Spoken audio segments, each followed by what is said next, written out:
Ya, shalom semuanya. Renungan dari bacaan kitab Kejadian pasal 40 ya. Kita meneruskan ceritanya Yusuf dan kemarin bagaimana Yusuf itu kita udah tahu dia orang yang taat saat disuruh Yakub bapaknya untuk pergi melihat abang-abangnya di ladang, eh, tapi karena ketaatannya itu justru akhirnya abang-abangnya itu melihat suatu kesempatan untuk ini dia nih, waktunya kita buktikan. Mereka udah benci banget sama Yusuf ya, dan cemburu ya. Ini efek dari kalau kita cemburu, kalau kita membanding-bandingkan, apalagi banding-bandingkan berkat Tuhan dengan orang lain ya, em, bisa efeknya sangat-sangat luar biasa ya, dampak negatifnya. Dan Yusuf tadinya mau dibunuh ya, tapi mereka sepakat ya, khususnya namanya Yehuda, Ruben juga bilang janganlah dibunuh ya, kita buang aja ke sumur. Terus akhirnya ada yang usulkan kita jual aja ya. Dan akhirnya dijual ke orang saudagar-saudagar Ismail, dibawa ke Mesir, dan di Mesir dia dibeli oleh Potifar ya. Dan di situ ternyata maksud dan rencana Tuhan juga ya. Yusuf mengalami semuanya ini. Bahkan firman Tuhan berapa kali bilang bahwa Allah menyertai Yusuf ya. Bahkan dia di waktu jadi budak akhirnya dikasih kepercayaan oleh Potifar, dikasih kepercayaan untuk take care semua yang ada di rumahnya. Tapi dia akhirnya difitnah, dan setelah difitnah oleh istrinya Potifar dia dimasukkan penjara. Ya, puji Tuhan dia tidak dihukum mati ya. Yang harusnya main dengan istri pejabat tinggi ya, istrinya Potifar. Kalau beneran terjadi ya, bahwa Yusuf ini kayak mau ngajak tidur istri Potifar, harusnya Yusuf udah dihukum mati ya. Tapi karena belas kasih Tuhan, kemurahan Tuhan, dan Tuhan menyertai Yusuf ya. Nah, sekarang kita lihat di pasal 40 di mana Yusuf dimasukkan penjara, dan kita akan lihat situasi kondisi Yusuf yang ada di penjara ya. Kadang kita kita cuman taunya pasal 40 ini settingan Tuhan untuk membawa Yusuf ke nantinya ke rencana dan rancangan Tuhan yang lebih luar biasa lagi ya. Tapi padahal di sini sebenarnya banyak sekali yang hal-hal yang eh, gampang sekali kita lewatkan atau terabaikan ya. Contohnya waktunya Tuhan, karakter manusia, dan juga ya itu ya, dan lainnya nanti kita akan baca ya di sini. Dan saya percaya eh, Yusuf ada di penjara bukan sesuatu yang kebetulan, sesuatu yang random, tapi memang ini sangat-sangat strategis ya yang Tuhan kerjakan. Ya, kita bisa katakan ini sangat strategis karena kita ngelihat ke belakang cerita Yusuf. Tapi Yusuf saat itu kan sama seperti kita bergumul waktu kita difitnah, pasti kita juga kaget, dan pasti kita berdoa terus sama Tuhan ya. Tapi puji Tuhan, kita ada di perjanjian baru saat ini, dan seperti 1 Korintus 11 bilang semua yang terjadi di perjanjian lama itu adalah untuk pembelajaran bagi kita ya, orang-orang yang hidup di zaman akhir ini ya, supaya kita nggak melakukan hal yang sama dengan apa yang mereka lakukan. Dan kita bisa melihat kehidupan Yusuf secara keseluruhan ya. Di sini sorry. So Yusuf menerangkan arti mimpi orang tahanan. Ayat 1, sesudah semuanya itu terjadilah bahwa juru minuman Raja Mesir dan juru rotinya membuat kesalahan terhadap tuannya, Raja Mesir itu. Maka murkalah Firaun kepada kedua pegawai istana, kepala juru minuman dan kepala juru roti itu. Ia menahan mereka dalam rumah kepala pengawal raja, dalam penjara tempat Yusuf dikurung. Ya, ini orang-orang yang sangat terdekat dengan raja ya, Firaun. Dan saya yakin ini Yusuf nggak dibuang di cuman penjara-penjara biasa ya. Karena penjara yang di mana Yusuf ditaruh ini isinya orang-orang, kita bisa bilang mungkin pejabat-pejabat ya yang dekat dengan raja Mesir atau Firaun. Dan kita lihat raja ini murka sama kedua pegawai istananya. Saya nggak tahu kenapa juru minum dan juru roti ya dia murka, ya namanya raja. Ya kadang raja kalau lagi nggak in the mood ya dia akan lakukan apa aja. Mungkin minumannya kurang manis, apa terlalu manis atau apa, atau rotinya mungkin gosong ya dia murka sampai akhirnya ditaruh di penjara tempat Yusuf dikurung ya. Dan ini bukan penjara untuk orang-orang kriminal mungkin ya, karena orang-orang penting yang ada di dalam sini ya. Dan ya ayat 4. Sorry. Kepala pengawal raja menempatkan Yusuf bersama-sama dengan mereka untuk melayani mereka. Demikianlah mereka ditahan beberapa waktu lamanya ya. Dan kita lihat di sini nanti bagaimana Yusuf mendapatkan promosi ya, dia dapatkan tanggung jawab yang lebih besar lagi ya. Kita lihat sorry tenggorokan saya gatal banget ya. Ayat 5, pada suatu kali bermimpilah mereka keduanya ya, baik juru minuman maupun juru roti raja Mesir. Jadi dua-duanya mereka bermimpi di waktu yang sama, malam yang sama. Yang ditahan dalam penjara itu, masing-masing ada mimpinya pada satu malam juga, dan mimpi masing-masing itu ada artinya sendiri. Ketika pada waktu pagi Yusuf datang kepada mereka, segera dilihatnya bahwa mereka bersusah hati. Ini luar biasa Yusuf ya. Kalau bagi saya ngeliat Yusuf ini udah difitnah, dia nggak berbuat salah. Dan pasti dia di penjara bergumul juga. Ya kok bisa ya saya difitnah. Saya kan melakukan yang baik, taat sama bos saya si Potifar. Melakukan apa yang dibilang, bahkan kasih lebih mungkin ya. Tapi di sini dia nggak mengasihani dirinya sendiri. Bahkan sampai dalam situasi ini pun Yusuf bisa melihat kok mereka ini kelihatan hatinya susah ya. Dan lalu ia bertanya kepada pegawai-pegawai istana Firaun yang ditahan bersama-sama dengan dia dalam rumah tuannya, mengapa hari ini mukamu semuram itu ya. Luar biasa, dia punya hati yang care ya. Orang lain sedih dia bisa lihat ya, dia sangat sensitif sekali ya. Dia nggak hanya fokus memikirkan atau mengasihani diri dia sendiri waktu di penjara ya, tapi dia memperhatikan orang lain juga ya. Ini karakter yang luar biasa. Saya yakin anak-anak Tuhan adalah anak-anak yang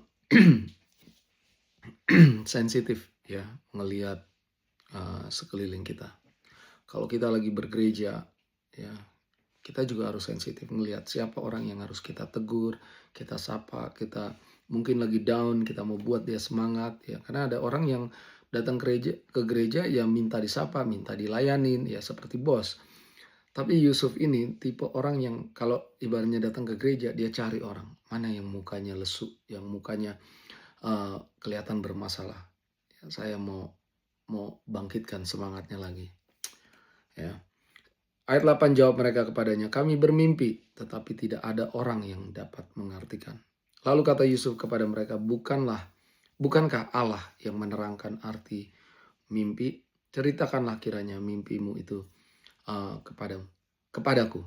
Ya, luar biasa ya, dikit-dikit Yusuf ini Tuhan ya, Allah. Dia nggak bilang, coba cerita, siapa tahu saya bisa bantu ya. Dia langsung to the point, dia bilang, bukankah Allah yang menerangkan arti mimpi? Atau secara bahasa sehari-harinya interpretasi mimpi itu dari Tuhan. Cuman Tuhan yang bisa ya. Dia dari awal dia kasih tahu ya, sehingga dia tahu bahwa dia kasih kredit ke Tuhannya ya. Dan kita tahu pada saat di Mesir ya, zaman dulu kalau namanya interpretasi mimpi, biasanya Firaun, raja-raja, orang penting itu dia manggil ahli-ahli nujum, ahli-ahli sihir, ya.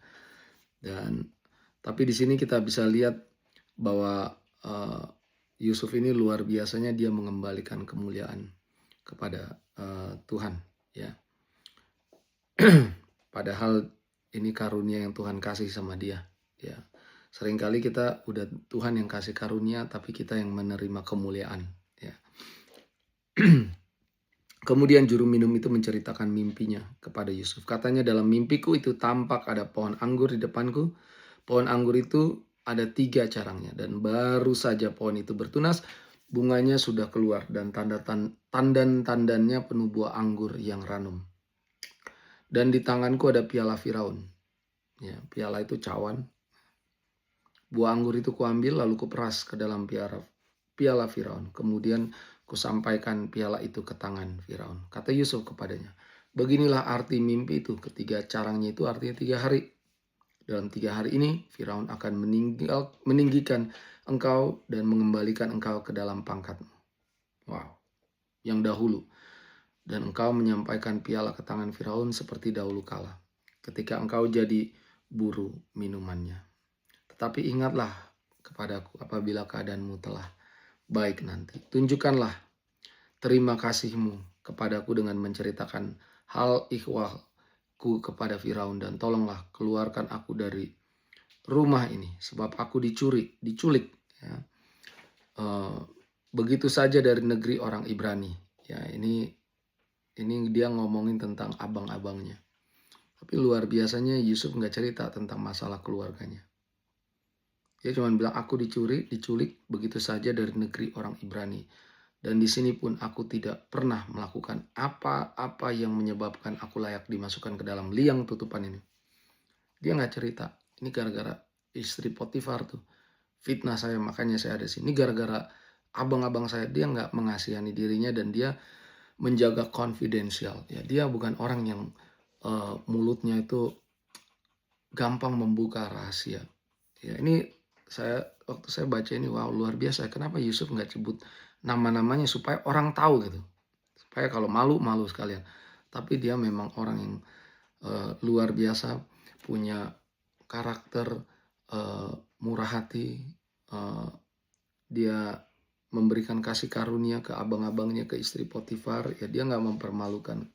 Ya, bayangkan kalau dia bilang istri Potifar, dan ini pegawai-pegawai Firaun ini, juru minum, juru rotinya, harusnya bilang gini, wah, masa istri Potifar? Iya, tapi dia nggak lakukan, ya.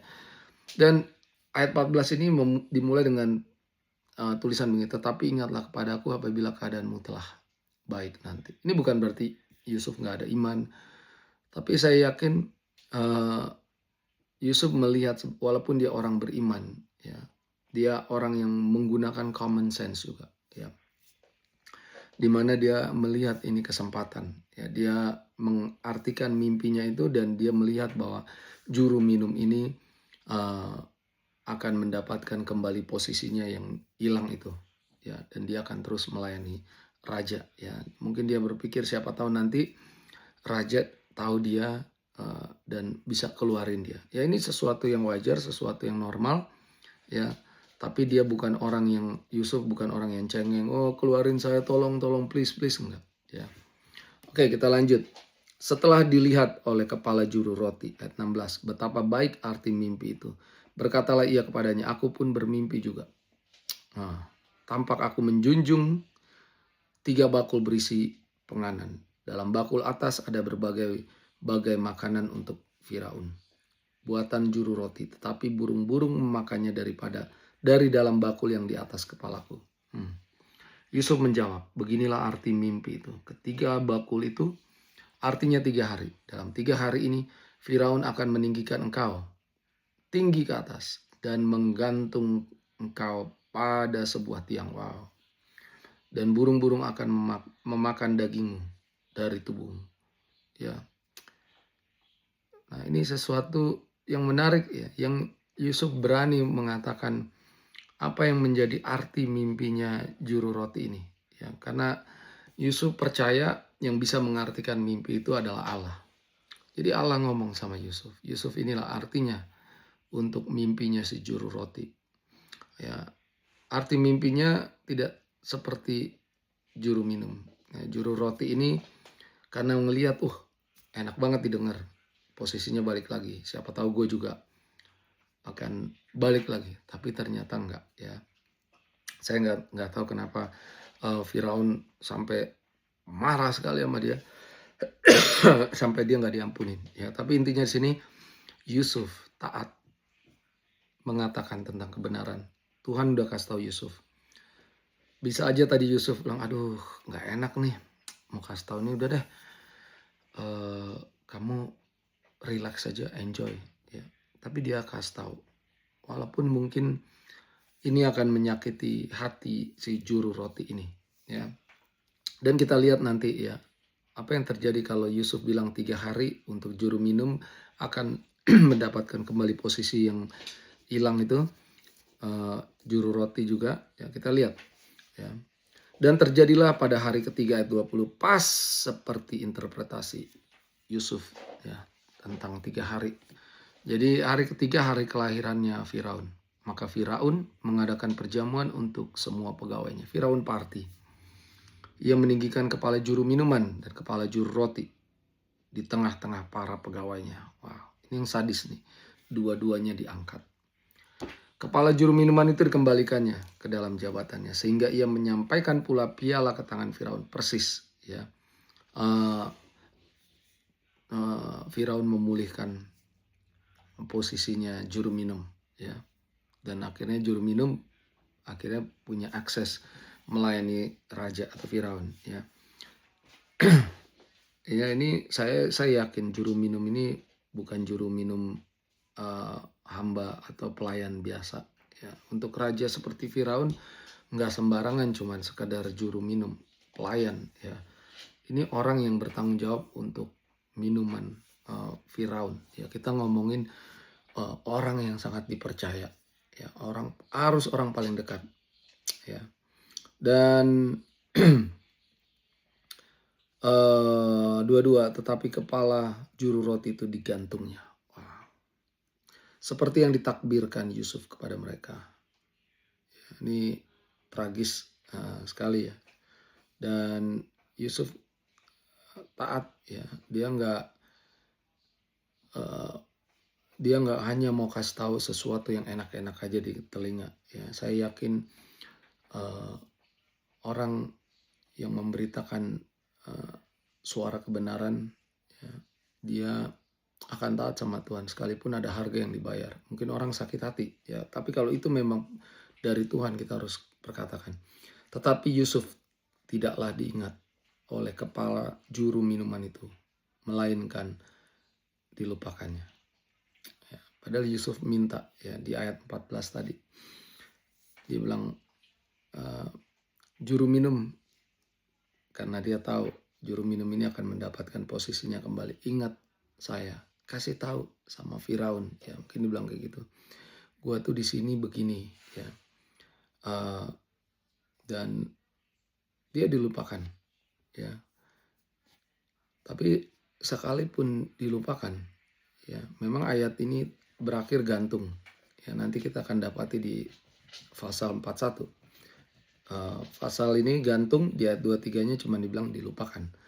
Ya, tapi sekalipun dilupakan, kita tahu Tuhan nggak pernah melupakan Yusuf. Dia setia ya, dari dia dibuang di sumur kosong, dia dijual sebagai budak. Dari budak dia ngelihat penyertaan Tuhan, dibawa lagi ke penjara ya, naik up and down, tadinya down, naik, down ya. Dan nantinya naik ya. Di sini kita bisa lihat Tuhan sedang mempersiapkan Yusuf ya untuk